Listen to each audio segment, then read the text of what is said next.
हिमाचल प्रदेश में हो रहे 3 विधानसभा सीटों पर उपचुनाव की आज वोटिंग का दिन है, यानी कि उन उम्मीदवारों के लिए किस्मत का दिन है जिनकी किस्मत ईवीएम में कैद हो जाएगी। और साथ ही उन वोटर्स के लिए आज खास दिन है जो वोटर्स आज वोट डालने के लिए जाएंगे 3 विधानसभा सीटों पर। इसलिए हम अपील करते हैं आपसे, आप मतदान के लिए जरूर पोलिंग बूथ तक जाएं और अपने मत का इस्तेमाल करें और दूसरों को भी जागरूक करें, क्योंकि आपको आपका विधायक चुनना है, वो विधायक जो आपकी आवाज़ को विधानसभा में उठाएगा, सरकार के समक्ष भी रखेगा, या फिर सरकार में रहते हुए कोई बनेगा तो आने वाले वक्त में आपके लिए काम करेगा।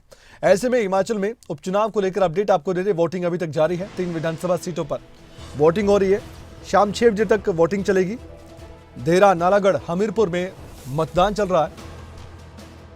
नतीजा आएगा, कौन बाजी मार ले जाएगा ये समय बताएगा, लेकिन आज हम इस पर ज्यादा बात ना करते हुए सिर्फ वोटर्स की बात करेंगे, क्योंकि इस समय वोटर्स पर ही सबका ध्यान केंद्रित है। कितने परसेंटेज वोटिंग होगी, क्या क्या मुद्दे वोटर्स के होंगे। किसी ने सोचा नहीं था कि 15 से 16 महीने पहले इलेक्शन होंगे और उसके बाद फिर से इलेक्शन में उतरना होगा उम्मीदवारों को और वोटर्स को फिर से वोट देना होगा। ये सोचा नहीं था वोटर्स ने, लेकिन ऐसा हुआ। फिर से चुनावी मैदान में होशियार सिंह आए। चुनावी मैदान में कांग्रेस की तरफ से भी उम्मीदवार उतारे गए। यूं ही अगर बात करें बाकी 2 विधानसभा सीटों की, तो निर्दलीय विधायक जो पहले चुने गए थे उन्होंने इस्तीफा दिया, फिर दोबारा चुनावी मैदान में उतरे और अब बीजेपी वर्सेस कांग्रेस पार्टी की जंग नजर आ रही है। एक रिपोर्ट देखिए हमारे ब्यूरो की। हिमाचल प्रदेश की 3 विधानसभा सीटों पर उपचुनाव शुरू हो चुका है। सुबह 7 बजे ही मतदान शुरू हो गया था और इस वक्त हम देहरा के बूथ नंबर 40 पर खड़े हैं, जहां पर अगर बात की जाए तो थोड़ी देर के बाद यहां पर भाजपा प्रत्याशी होशियार सिंह मतदान करने के लिए पहुंचेंगे। धीरे धीरे लोग जो हैं घरों से निकल रहे हैं और मतदान कर रहे हैं, क्योंकि काफ़ी ज़्यादा गर्मी भी पड़ रही है और सुबह का वक्त है, खिलखिलाती धूप निकली है, बरसात का मौसम भी शुरू हो चुका है, लेकिन आसमान से जो है वो गर्मी राहत नहीं दे रही है। यानी कि कहा जा सकता है कि काफ़ी ज़्यादा गर्मी जो है वो पड़ रही है। ऐसे में अगर हम बात करें देहरा विधानसभा की, तो यहाँ पर 100 बूथ बनाए गए हैं, जिनमें से 2 महिला संचालित हैं, 1 पुरुष संचालित हैं। 2 संवेदनशील बूथ हैं जहाँ पर कड़ा पहरा जो है वो लगाया गया है, सुरक्षा बल अतिरिक्त मंगाया गया है, उसकी सुरक्षा में जो है मतदान करवाया जा रहा है। वहीं अगर बात करें मतदाताओं की, तो 86,000 से ज़्यादा के मतदाता यहाँ मतदान करेंगे और सुबह 7 बजे ये मतदान शुरू हुआ है और शाम को 6 बजे तक ये मतदान चलेगा। तो ऐसे में देखिए, ये सबसे बड़ी हॉट सीट है देहरा, क्योंकि एक तरफ होशियार सिंह है तो दूसरी तरफ मुख्यमंत्री की धर्मपत्नी कमलेश ठाकुर यहाँ से कांग्रेस के निशान पर चुनाव लड़ रही हैं। काफ़ी ज़्यादा टक्कर इन दोनों के बीच मानी जा रही है, या कहा जा सकता है कि जो तीनों सीटें हैं उन तीनों सीटों पर ये चुनाव काफ़ी रोमांचक हो चुका है। आज मतदान हो रहा है, यानी कि इन सभी प्रत्याशियों की किस्मत आज ईवीएम में कैद हो जाएगी। ये आप तस्वीरें देख सकते हैं कि धीरे धीरे लोग यहाँ पर मतदान करने के लिए भी पहुँच रहे हैं। तो आज इन सभी प्रत्याशियों की किस्मत ईवीएम में कैद हो जाएगी और जब 13 तारीख को ये पिटारा खुलेगा तब पता चल जाएगा कि आखिर सत्ता काबिज कौन हुआ है। ऐसे में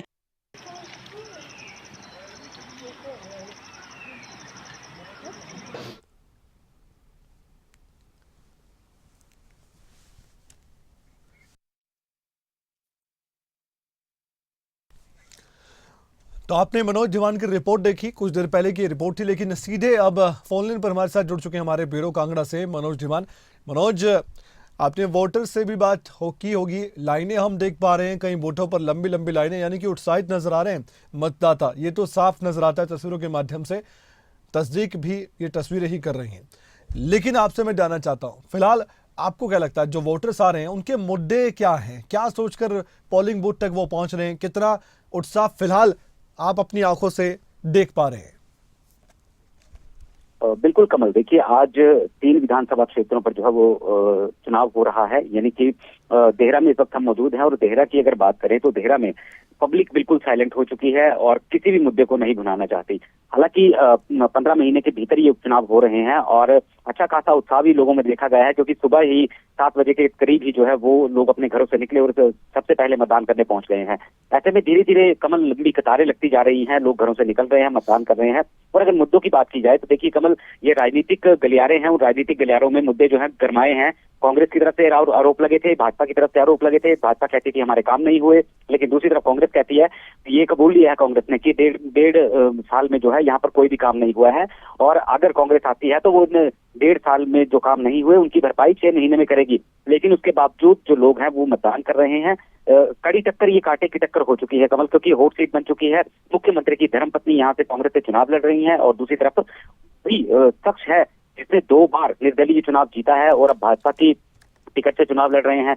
तो कहीं ना कहीं ये आप खुद ही हॉट सीट बन चुकी है, और साफ नजर आता है कि मुकाबला जो है वो कांटे की टक्कर का है, यानी कि कोई भी इसमें जीत हासिल कर सकता है। लेकिन देखिए दोनों ही दलों ने कमल यहाँ पूरी ताकत झोंक दी थी, चुनावी प्रचार में कोई कसर नहीं छोड़ी। मुख्यमंत्री खुद चुनावी प्रचार में उतरे थे, तो दूसरी तरफ से नेता प्रतिपक्ष और तमाम बीजेपी के वाला नेता यहाँ पर चुनावी प्रचार के लिए पहुंचे थे। और आज वो दिन है जिस दिन चुनाव हो रहा है। ईवीएम में सारे के सारे जितने भी प्रत्याशी हैं तो हिमाचल में 3 जगह से, उनके सभी के किस्मत आज उस ईवीएम में कैद हो जाएगी। 13 तारीख को पता चल जाएगा कि आखिर जीता कौन है। लेकिन चुनाव रोमांचक है ये, और दूसरी तरफ जहां एक तरफ ये भी माना जा सकता है कि बीजेपी को भी पूरी ताकत लगानी पड़ी है, पूरी ताकत झोंकी है, और दोनों ही दलों को ये सीट जीतना काफी जरूरी भी हो चुका है। क्योंकि मुख्यमंत्री तो ये कह रहे हैं कि हम ये चुनाव सरकार बचाने के लिए नहीं कर रहे, लेकिन बीजेपी ने जिस कदर ये हरकत की थी सरकार गिराने की, उसके बावजूद अब बीजेपी को भी ये नाक की नकेल बन चुकी है 3 सीटें। तो कहीं ना कहीं हो सकता है कि इन चुनावों में जनता का क्या मन है, जनता किस तरफ जाएगी, ये 13 तारीख को पता चलेगा समझ। बिल्कुल, 13 तारीख को रिजल्ट है और ये मालूम हो जाएगा कि फिलहाल की सियासत में कौन सिकंदर बनकर उभरा है। धन्यवाद आपका, आपसे जानकारी लेते रहेंगे मनोज, आप रिपोर्ट दिखाते रहिएगा समय समय।